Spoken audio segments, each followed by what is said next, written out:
This week we spoke with Annette Libeskind Berkovits. The poems in her chapbook, Erythra Thalassa, Brain Disrupted, were written in the aftermath of her adult son's debilitating stroke 6 years ago. It just hit me that the poems had an arc from the start of the event until now. They're kind of a memoir in poetry form. Welcome to Writers' Voices with Monica and Caroline. I'm your host, Monica Hadley, and with me is my co-host and mother, Caroline Kilborn. Hi, Mom. Hi. So it's an interesting day, interesting week, interesting time. What is that? Isn't it like a Chinese curse? May you live in interesting times? Something like I that. Don't know. Something like that. But interesting can be good, and we have an interesting guest with us today, don't we? Yes, we do. Very interesting, and a very interesting collection of poems. And I know that anybody who picks this book up and reads it will be glad they did. So, would you like to introduce Annette? I would. Our author today is Annette Libeskind Berkovits. She was born in Kyrgyzstan, was it? Is that it? Yes. Kyrgyzstan, and grew up in the post-war Poland and the fledgling state of Israel before coming to America at age 16. Her stories and poems have appeared in Silk Road Review, A Literary Crossroads, Persimmon Tree, American Gothic, A New Chamber Opera, Blood and Thunder, and Musings of the Art of Medicine, and in The Healing Muse. And she has published 2 memoirs, and she's probably working on something now, I imagine. So this is a most interesting story. It's begins because of sadness, but I enjoy poetry because I don't know, it takes you there. You're there in the moment, and then you can just enjoy the moment. So, okay. And the title of Annette's collection is Erythra Thalassa, Brain Disrupted. Welcome to Writers' Voices, Annette. Thank you so much for having me, Monica and Caroline. If you permit me, I would like to explain to your listeners the title, because some people, when I titled it Erythra Thalassa, Brain Disrupted, thought that Erythra Thalassa meant brain disrupted. And I said, no, that's not what it means, and let me explain why I titled it as I did. Erythra Thalassa actually means the Red Sea in Greek. And when I first came across this exotic name of an ancient sea, I didn't associate it with the algae to give it its color. My eye zoomed directly to the word erythra, and then immediately I thought erythrocyte, which is the red blood cell laden with hemoglobin that gives it the red color. And that's the image of the body of water turning into blood. It was a terrifying image, and I never realized it would become the signal image of my life, changing my life forever. And also, the Red Sea evokes and the ancient account of Israelites crossing the Red Sea. So insofar as the biblical passage connotes an insurmountable obstacle to gaining freedom, and in this case, my son's survival, I found the title very fitting for this collection. So Erythra Thalassa means the Red Sea, and that's my explanation of the title. So this book is poems about your son and your kind of how it impacted you when he had a very severe stroke that rendered him a quadriplegic. So you want to just give us a little bit of the background of that? Yes, I would. My son was 46 6 years ago when he had a massive brain bleed, which is called a hemorrhagic stroke. And he was perfectly healthy, big, strapping 6'3" guy, father of 2 little girls. He was home the day it happened. He was taking a shower. He was getting ready to go to the parent-teacher conference. He was very, very involved parent. And he had the stroke while he was in the shower. The girls were young. They were playing. They didn't notice. Dad wasn't coming out for quite a while. We actually don't know how long. But when they realized he wasn't around, they started banging on the bathroom door, which he had locked so they wouldn't bother him. And he wasn't answering. All they heard was the sound of the water running. So, they saved his life because they started calling for help. And they were very traumatized by this because they saw him carried out by the EMTs out of the bathtub. And it was in the fall, in November. There was mud, so there was sort of blood and mud all over the tub. And they were terrified to go into the bathroom afterwards. So he survived. Fewer than 5% of people with this kind of stroke survive even, long enough to get to the emergency room. And my God, he was in a coma for such a long time, and he had many, many brain surgeries. And the pronouncements of his neurosurgeons and all the other doctors that were involved in his care prove to me how little we know about the brain, because they said to me, well, 5-6 months from now he may walk into my office, the neurosurgeon said, but I don't know how much cognition he's going to retain. But the exact opposite happened. He cannot move any part of his body. Nothing moves, not a muscle. But his cognition is excellent. His memory is perfect. He remembers everything. His long-term memory is absolutely phenomenal. His short-term memory is not quite as good, but it's good. He listens to books and he can tell you what they were about, and he follows the news, so he knows exactly what's going on. His speech is difficult. It's very variable. He's damaged to his vocal cords, so sometimes he can speak. He speaks very quietly, and sometimes it's hard to understand what he's saying, but he's with us. Yes, that's the main thing. He's with you. Yes. Yeah. So tell us about these poems and why you wrote them and what they mean. Okay. So I'm going to back up a little bit from the stroke and the event that happened to my son. I had always wanted to write, but I had a career in wildlife conservation that was very involving. I traveled a lot. I had a large number of staff under my supervision, so I couldn't write, but I always wanted to write, and I made a decision that as soon as I retire, I would start taking writing classes. And one of the writing classes I took was poetry, and I fell in love with it more than I thought I would. And I found the idea of letting your imagination sort of roam the way it does in poetry and sort of responding to all the senses to be very helpful in my writing. So now, get to this poetry chapbook, I experienced such a flood of emotions with what happened to my son. Grief, obviously, sadness, joy in the little tiny bits of progress he had. I was elated when he opened his eyes when he was in a coma. And then hope that he would improve more than he did.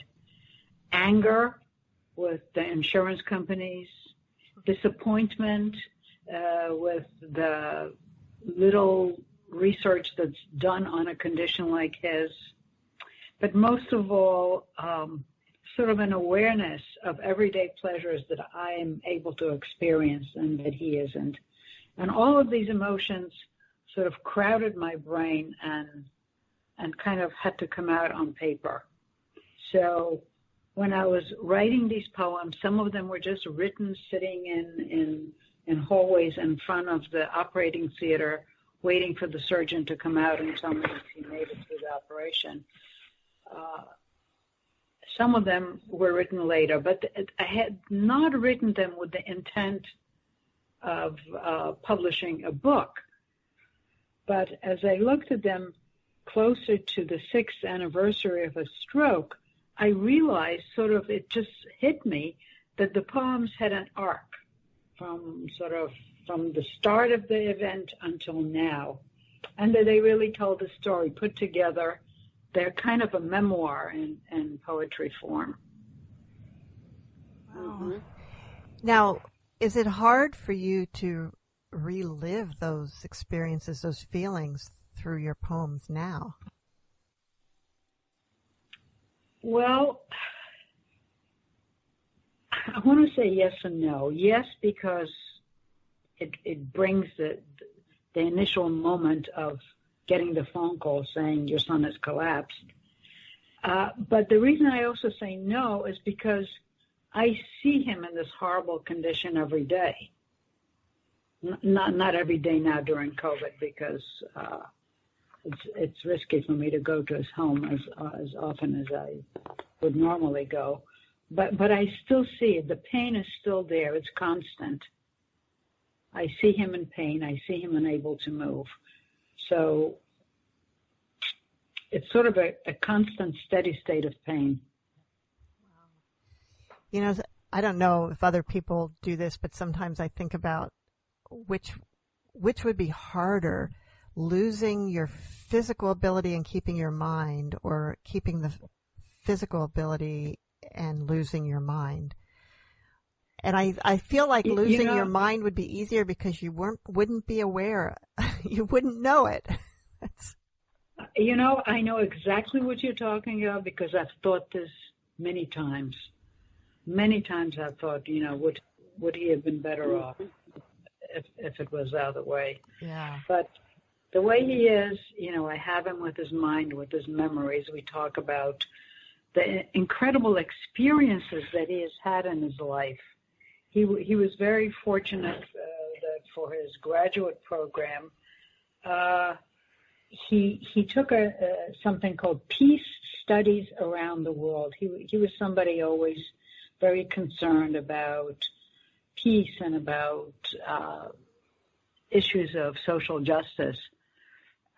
So when he traveled around the world, he studied at the Gandhi Institute in India, and he was in China when the young people protested against the government and the tanks came out to the square, the famous photographs. He was in Berlin when the wall came down, and he remembers all of these things, and it's something he can relive, and we talk about it often. Wow. So he was able to experience and accomplish a lot in the time that he had, it sounds like. He was. He experienced a lot. He had a lot of friends. He was a very outgoing guy.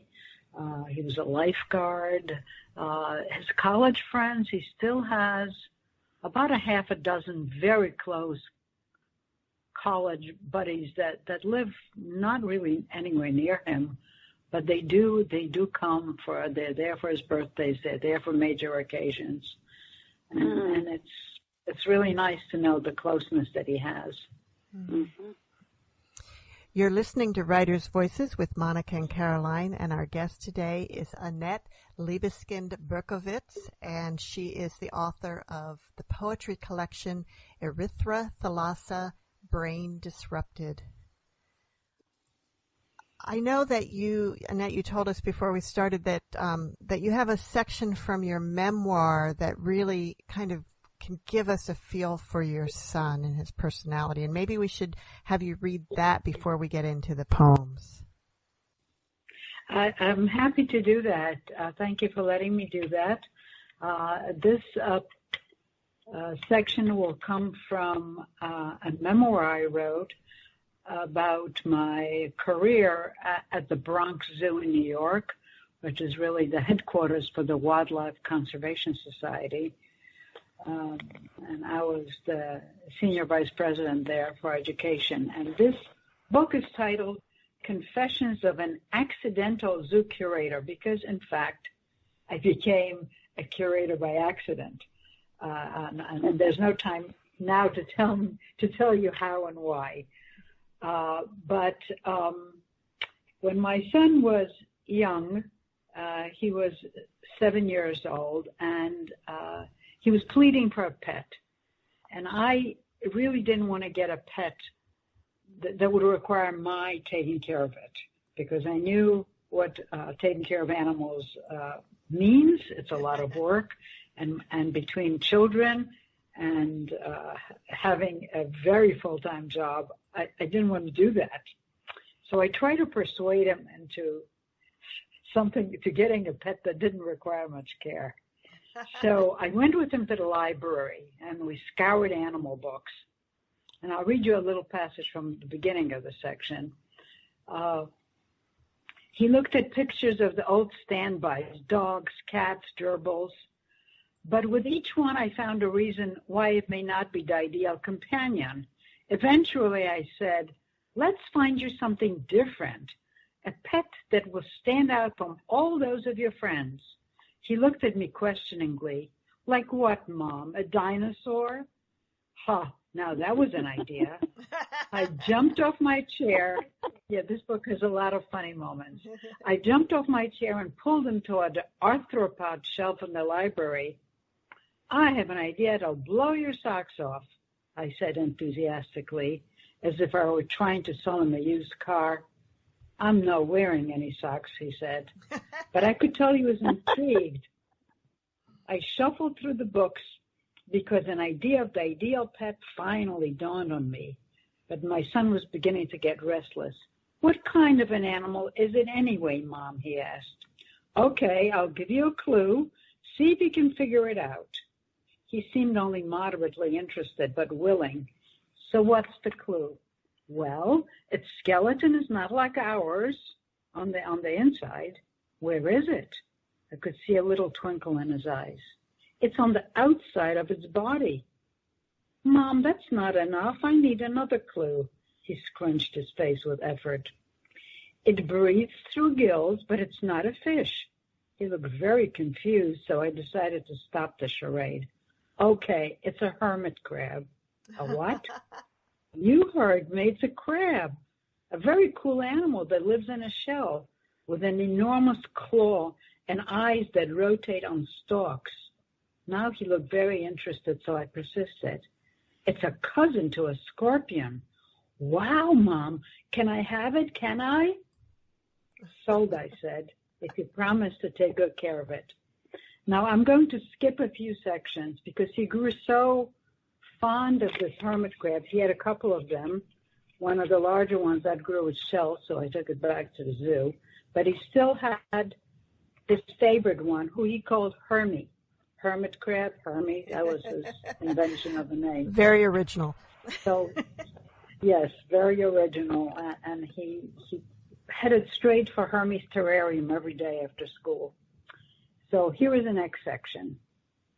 I was at work in an important meeting one day when my secretary burst into my office and said, your son is on the phone. Well, didn't you tell him I was busy? I'll call him when the meeting is over, Mary. You need to speak to him right now, she said solemnly. Why? What happened? He's crying. He's hysterical. Oh, my God, put him right through, I said, guilt and concern heating my face. She did as I asked, but all I could hear at first was his blubbering. I couldn't make out what he was saying. Now take a deep breath, blow your nose, and tell me what happened. The crying subsided enough so that I could make out some words in between his sharp gulps of air. He's dead. Slow down. Who is dead? A knot formed in the pit of my stomach as I imagined the possibilities. There was a momentary silence, followed by another burst of sobbing. Please, honey, try to calm down and tell me again, I pleaded. It's Hermie. he finally choked out to my great relief.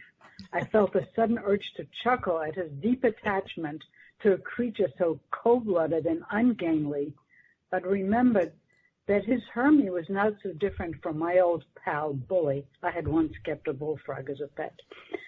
One of the reasons why I'd agreed to a pet in the first place was to help him learn about life lessons. And how could I forget the death of a loved one is one of them? I needed to come up with something smart and soothing. Frantically, I searched for the right words, but I felt too much pressure with my colleagues staring at me. I blurted out, "But it was just a crab. Hermie really didn't know you." Instantly, I wanted to choke back the words. I couldn't have come up with a stupider attempt at consolation. For a moment, I must have forgotten he was only 7. A moment of silence suspended in the air. Then the sound of heavy breathing alternating with noisy sniffles broke my heart. He was probably sitting in front of the terrarium, his wet nose pressed against the glass, staring at his inert after-school buddy. I imagined his little scrunched face with snot bubbles running down, mixing with tears. While I sat there beating myself up over my insensitive remark, he composed himself a little and managed to say, "But, Mommy, I loved him like my own son." Oh. Of course, I knew what it meant. It was his first experience with death. But loved him like my own son to a hermit crab. I think that should give you a little idea of what kind of a kid he was. Very compassionate, very warm, very warm. Yeah. And he is this way to this day, which I have to say something that totally perplexes me. He's never once in the 6 years since the stroke said, "Why me?" Wow. Never. And I always wonder about that. I wonder whether he's thinking it and doesn't want to say it to upset us, but he's never said it. Yeah. So as his mother, I can imagine. I mean, Mom and I both have grown sons, and did you become his primary caretaker? No, not as primary.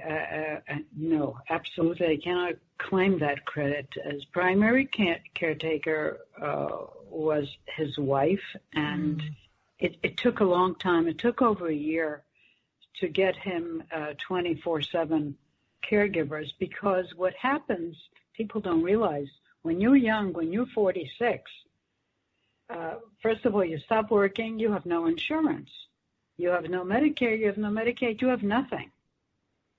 So, and his wife was working full time. She tried to keep her job and take care of 2 young girls and taking care of him. So she was heroic. But I stepped in to the extent that I could, and I helped out in every way I could. Wow. So right now, he has 24/7 caregivers, aides through Medicaid, some of whom are good, some of whom are completely inadequate to the task. So we have to step in quite a bit. I mostly came daily to keep up his spirits, to talk to him, to read to him, to move his arms and legs, to take him out to the park. And there were certain times when he was supposed to he gets a lot of medicines at a certain hour, and the aides aren't permitted to administer medicine. So it's what I did. Wow. It's, you cared for him as an infant and as a child, and then to have to go back to providing that kind of same level of care as an adult. It's not something any of us ever anticipate needing to do, and making that adjustment must have been very challenging. It's heartbreaking. My heart breaks every time I see him. But he's also the one who keeps up my spirits the most, because when I write, he's somebody who's very interested. He was a very avid reader and knows literature, and once gave me a book by Hemingway, The Movable Feast, and he put an inscription on it. It was before he had the stroke. It was actually my birthday the year before he had the stroke.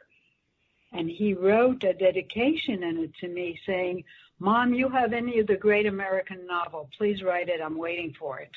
Oh. So he was pushing me to write. And now, he asked me how my writing is going. He wants me to read him sections from my novels that I'm working on. He makes comments about the characters, and that really does lift my spirit. I should say, because it might sound strange that I'm not mentioning where my husband is in all of this, because I am married and Jeremy does have a father. His father had a stroke at the same time as Jeremy. I know it sounds bizarre, but it's true. And there was a period of time where I had one of them in one hospital and the other in the other, and I ran back and forth for 2 years between the two hospitals. Oh, my gosh. So sometimes when it rains, it pours. You don't mean like the same day?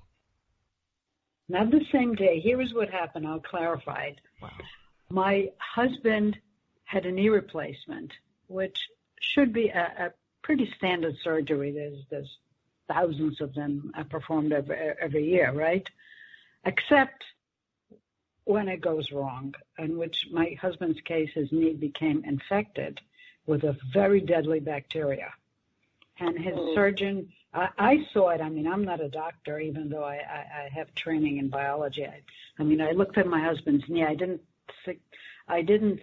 think it took a great deal of expertise to see how red and swollen it was, that it wasn't well. But his surgeon said, "Oh, it's fine, it'll be fine." Well, I knew it wasn't fine. So it's very hard to have another physician take on a surgery that's gone wrong. So they had to remove his knee. And my husband was without a knee on around-the-clock antibiotics, which I had to administer for, I forget now, 10 weeks or 12 weeks or something like that, because that bacteria was very hard to eradicate. So he was in bed. He couldn't get up. He couldn't stand. And he was in that condition for 2 weeks when my son had the stroke. So I ran back and forth between the hospital and between administering the antibiotic to my husband. When the antibiotic was finished and he tried to stand up because he was desperate to go to see his son in the hospital, I tried to help him up. And as he was standing up, it happened to be my husband's birthday, he had a stroke. And I recognized it immediately because he looked the same way my son looked when he had a stroke. So that sort of started the saga of years of surgeries. My husband ended up having 4 surgeries on his legs. And anyway. So how is your husband now? Too boring. No, it's not boring, but it's tragic. How is your husband now? He's much better, but he has trouble. His mobility is extremely limited. And my son asks him every time he speaks, "Are you able to dance yet, Dad?" Because I want you to be a dancing daddy. That's what he says there. Yeah. So sometimes, when small things bother people and they say, "Oh, things are so bad," it could always be worse. Oh, no kidding. It could always be worse. And you could always come out of it with your sense of the purpose of life intact. Well, Caroline, your husband had a similar story with a joint replacement gone bad. Yes, hip. In fact, the first time it went out was he hadn't even the second day after the surgery, and it went out. And this therapist came in, this delightful young woman, and she said, "I understand that you're not. Let's see, how did she put it? That you can't be trusted in bed."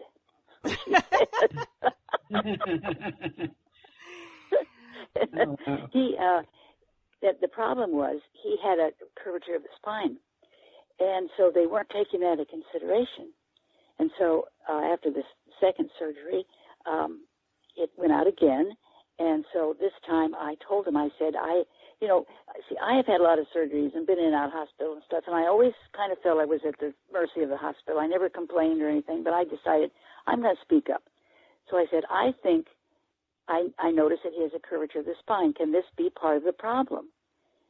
And this one doctor looked at me and he said, I'm going to have a back specialist this time I do this surgery. So he did that, and then it stayed in that time. But then how did he end up needing dialysis? Wasn't there something that they wouldn't, some infection or something, and they wouldn't listen to you about? Oh, no, that was during dialysis, yeah. Oh. Yeah, it was it was when he had to have it in his room, and he had so many things. That poor man. Yeah. And he never complained. Never complained. Yeah. And I was amazed at that. I mean, he just took it all in stride, and that was, it was amazing. It really was. Well, this poetry, excuse me, Annette, that you've written it. The reason I enjoyed it so much was because it took the reader right into your world, and with simplicity and feeling, and that's really a real talent. And so I read these poems about 3 times, and I could read them 3 times more and still get and enjoy each one, not because I enjoyed hearing about your sorrow, but because of the way that you presented it. You made me feel the same way, and I know that there's you feel so helpless because there's nothing you can do when someone you love is in that position. But you know that whatever you do, whatever you can do, you will do, and these poems illustrate that. Thank you for those kind words, Caroline. Thank you very much. I try to write it in a way.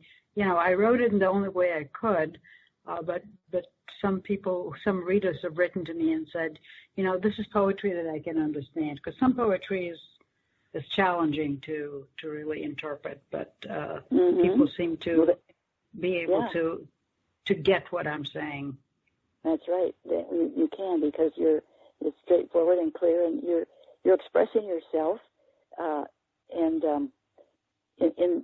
in simple ways and simple words, and that's important. It is. What does your son think of these poems? Well, I have not read him the poems. I haven't even showed him the book. Honestly, I'm nervous to show him the book because a lot of them are so sad, and he's so sensitive. If he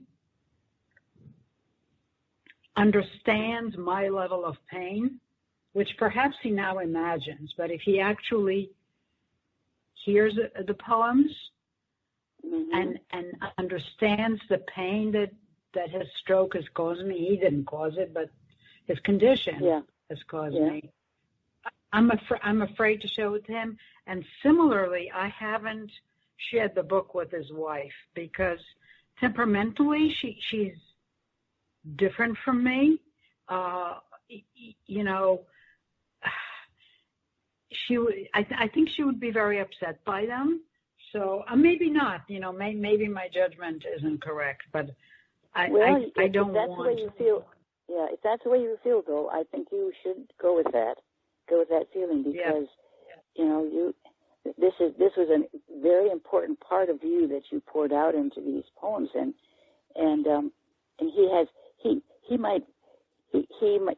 what you might do is say, you might encourage him to write some poems about how he felt, Well, speaking of that, I did encourage him.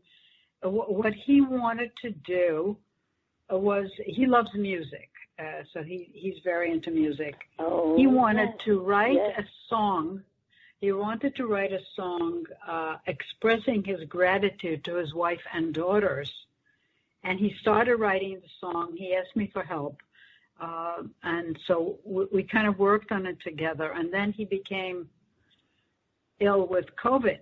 He became ill with COVID in New York in April at the height of the epidemic.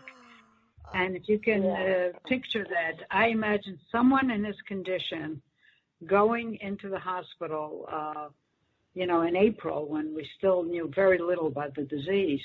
I honestly didn't think he was going to come out. So it was a miracle. It made me a believer in miracles when he came out. Okay. And while he was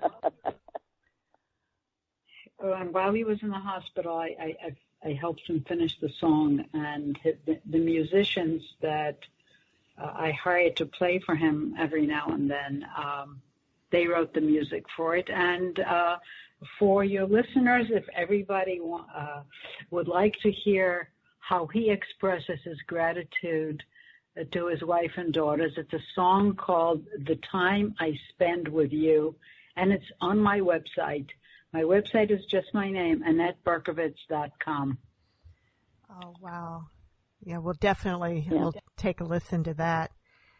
Annette, I can't imagine that that this is what you thought your retirement would be like. No, no, I didn't. But I have to say that without my sons and my husband's encouragement too, after this disaster that happened medically to my son, I don't know that I would have continued writing, even though I love it and it kind of saves me. But he keeps asking me about it, and I feel like I can't let him down. So I completed a novel. My agent has my last novel, and I started another one. So I always wanted to write the retirement, and I'm doing it despite everything that happened. You're listening to Writers' Voices with Monica and Caroline, and our guest today is Annette Libeskind Berkovits, and the author of the book we're talking about is Erythra Thalassa, Brain Disrupted. It's a book of poems inspired by her son's hemorrhagic stroke and recovery from that, or partial recovery from that. Annette, why don't you read a poem for us? Okay, I'll be happy to. Okay. Here is a poem I wrote when he first emerged from the coma. He's still in pain, but at that time he was in enormous pain, and he was so sensitive. You couldn't touch him, because even though he's a quadriplegic, he's not a quadriplegic because he has a severed spinal cord. He's a quadriplegic because the part of his brain that deals with movement is not working. So he has all the sensations. So this poem was kind of prompted by watching him in pain. It's titled "A Mountain Stream at Moose Creek." The searing pain, red hot, flesh-piercing, tendon-tearing, mind-numbing. Does it purify the spirit? The dizzying explosions of neurons firing haywire, sending signals with no address. Myriad daily indignities of the flesh, pea soup dripping off the chin. Do they purify the spirit? Must be. The fates wouldn't be so perverse, so wicked. Isn't it enough they have opened blood vessels, Pandora's boxes filled with mischief, spilled their contents, invited scalpels to join the raucous orgy, sliced bone like butter, taunted drills to pierce it? When all is said and done, his spirit will be purer than a mountain stream at Moose Creek, more wholesome than a nubile virgin on her wedding day, whiter than a bone baked in the Kalahari sands.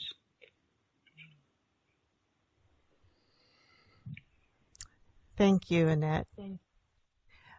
Mom, did you have a specific poems you would like Annette to read? Well, I have several, actually. Let's see. Okay, on page 59, it's the little things I found. That was one of them that I liked. Okay. Yes, I'm glad you chose this one, Caroline, because it really sort of sums up in some ways the purpose of this book, which is we don't pay attention every single day to the things we do, and we don't appreciate them. We don't appreciate what we have while we have it. We only appreciate it when we lose it. So this poem titled, It's the Little Things.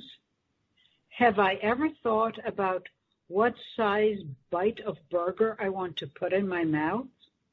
Do I want a big chunk or small? Now I do. Did I ever think how long I want to chew it? Savor its flavor in my mouth? Move it around with my tongue?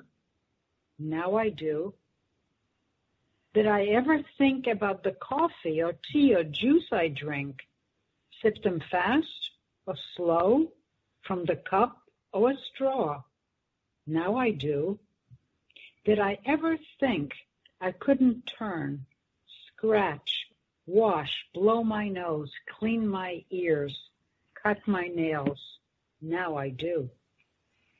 Those are the little things that make a life a life. Yeah. And we don't appreciate them, just taking a shower, feeling the water on your skin. It's something he can't do. He has to be bathed in bed. He can't be taken into the shower. And he misses that, When it's pouring rain outside, he says, Mom, please take me out. And I say, we can't go out. It's pouring. And he'll say, Mom, I want to feel the rain on my face. These are the things we can do, and we don't appreciate them. So, when for a good 3 out of the 6 years, he had enormous, he still does, but it's lessened, risk of swallowing because of the condition of his vocal cords. And, he started out with having 1 or 2 ice chips, and then he progressed to 3 or 4 ice chips, and months later to a teaspoon of applesauce. And it was such a long, painful process. So the idea of him taking a bite of something solid was extremely scary, and the speech therapists, which are the people that deal with it, were terrified. Every time I would be feeding him lunch, and the speech therapist would say, no, that piece is too big, he's going to choke, don't do it. So it was, every bite was a struggle. And we don't think about those things. Wow. Can he taste? Yes, he can taste. As a matter of fact, I should say that food has always been one of his big delights. He's not a heavy guy, but he loved food like his father. His father is a very good chef. And Jeremy liked to cook too. He would make great lasagna and splatter it all over the ceiling as he was cooking. He was a very joyous chef.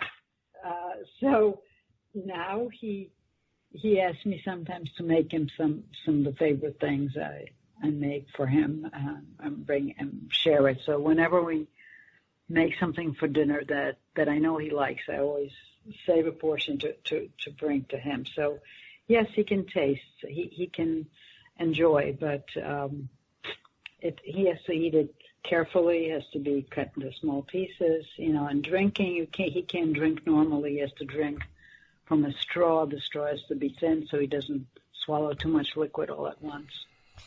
But that's enormous progress from where he was at the beginning. So he was on a feeding tube for a year and a half. He was on a feeding tube. So do you expect that he will continue to progress?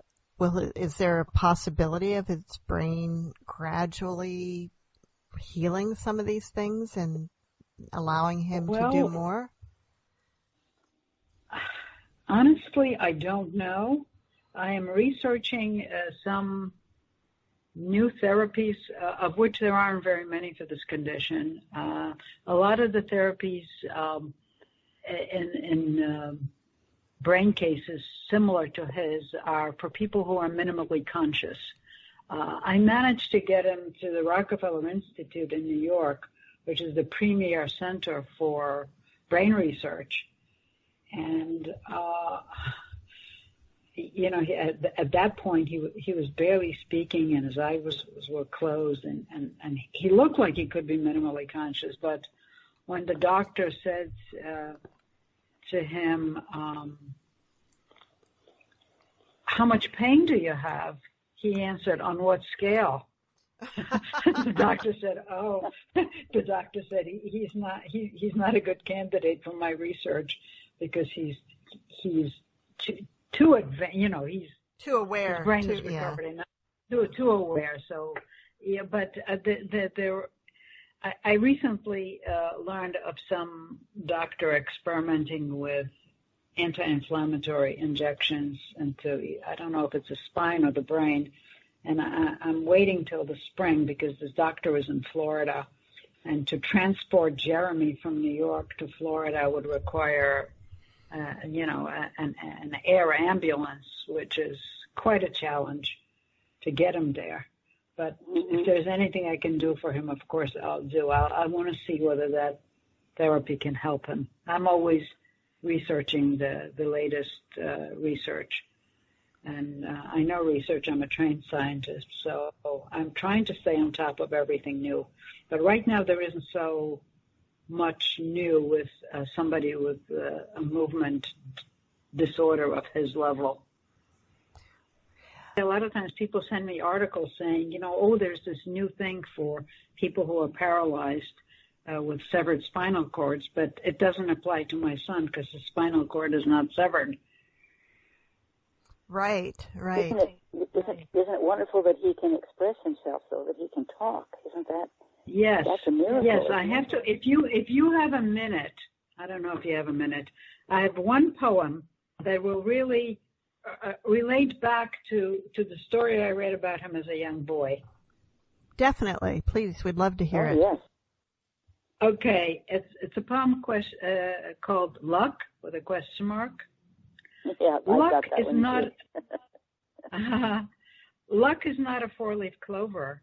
It is not a win at the lottery. Luck is a state of mind. You decide what luck is. For me, luck used to be outliving Hitler, surviving a communist regime, to drink liberty in the USA, to wake up to an intact family. Now my luck is seeing him eat without a feeding tube, hearing him respond, albeit slowly and quietly, being able to touch his inert, contorted hand, to stroke the hair on his reassembled skull. He lies reclined in his wheelchair, grievously stricken, probably for life, unable to do anything for himself. He looks up at me with his clear blue eyes and softly says, I'm the luckiest man on the Upper East Side, except for Dad. Oh, but he considers himself lucky. And, that's his persona. He looks at life optimistically. That's a blessing, for sure. Yes. Oh, my gosh. Yes. Oh, my gosh, yes. Yeah, because think how much harder it would be if he were bitter and angry. Yes, absolutely. Wow. Yes, he wants to see his girls graduate and, have normal lives. So he's waiting for that. He's doing that partly for them too, because he knows that that they would suffer more if he were bitter and angry. And so definitely, that reminds me, when he was in the nursing home, it was in the first year. He could then barely speak. He had tubes coming out of every part of his body, and his daughters used to call him every night to say goodnight when he was in the hospital. And his daughter, who just turned 17, was crying on the phone saying, I don't want to do my math homework. Why do I have to do my math homework? And the first words that he spoke were, because math is a universal language. And she stopped crying. She stopped talking, like she was amazed that he spoke. And, and she became a good math student, even though she hated math, because her father told her. Her father, she wanted to please her father. Oh. How old are your granddaughters now? Well, this one just turned 17. The younger one is 15, and she's in dance. She dances. Oh, great in ballet. So, Annette, we talked a little bit about your memoir, Confessions of an Accidental Zoo Curator, but I'd also like to ask you about your other book, The Unlikeliest of Places. Of Places, yes. Yeah. Thank you for asking. Yeah, what's that book? That is a memoir about my father and how he survived the Nazis, the Soviet gulags, and communism in post-war Poland. Now, my father and I were very close. My mother passed away 40 years ago, but my father, bless his heart, lived till the age of 92, and he and I were very, very close. And I had asked him to record his life story, which was amazing in so many ways. And he always said, I've told you everything. I don't need to record it. And as it happened, my husband gave him a tape recorder. My father used to spend his winters in Florida. My husband gave him a tape recorder one year before he went. And my father was like, I don't need this. And I didn't realize that he actually, when he was alone in Florida, painting, because he became painter at a very advanced age, he recorded his life story, and I didn't find the tapes that he narrated until several years after he passed away. I was amazed, and I felt like this was my order to write a book, the first book. So I used his narration as the background, even though I knew a lot of the stories, because a lot of people that survived didn't want to talk about it. It was too painful. My father was at the opposite end of the spectrum. He wanted everybody to know. So he talked to me about it. Ever since I was a little girl, I knew about Nazis and how he escaped Poland. And I'm very pleased to say that actually my father's birthday is on January 16th, and the book was translated into Polish in the city that he grew up and is being released on his birthday. So I'll be doing a Zoom release in Polish next week. Oh, so wonderful! It's an amazing story. I encourage people who need a dose of optimism. Who doesn't need optimism these days? My father was the most optimistic person. I think that's where my son gets a lot of his optimism and a lot of his ability to, persevere. He got it from my father. He was close with my father. And my father made a promise to my mother on her deathbed that he would paint. And he became an incredible painter at the age of 72, painted for the next 20 years, had many exhibitions. Some of his paintings are on my website if anybody would like to see them. Oh, wow. So the story of how it all happened is in the unlikeliest of places, because he indeed found himself in many unlikeliest places, including being in prison twice. So how did he actually escape?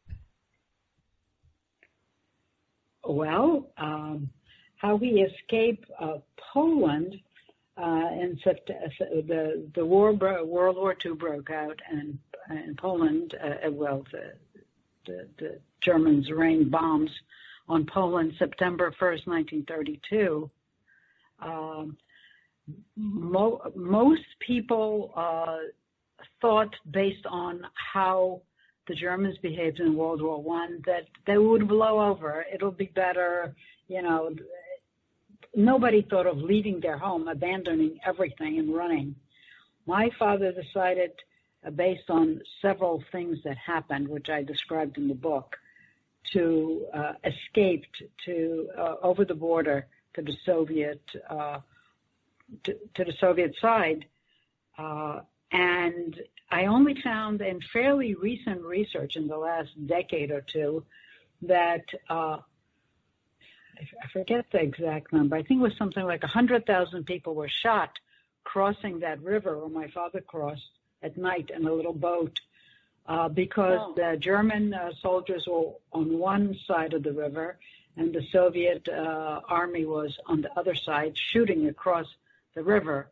And you were at night in a little boat trying to cross it. You literally took your life into your hands.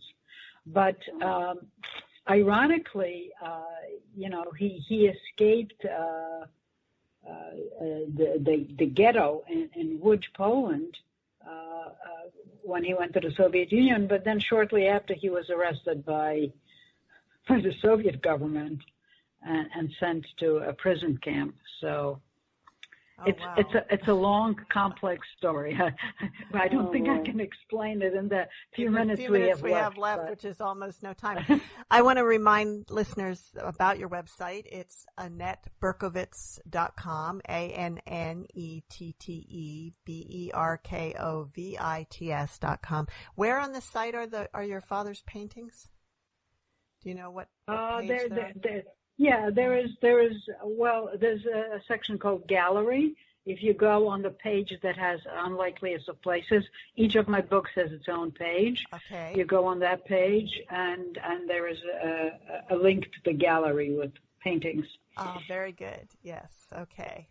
So, yes. So yes, we are about out of time, actually. And well, it was really lovely speaking with you both. It was lovely speaking with you, Annette. And Caroline, do you have a closing quote for us? Well, I do, and I'm sorry I forgot who said this in the first place, but this is a poem should not mean but be, and these poems fit that perfectly. Oh. Well, thank you, Annette, once again.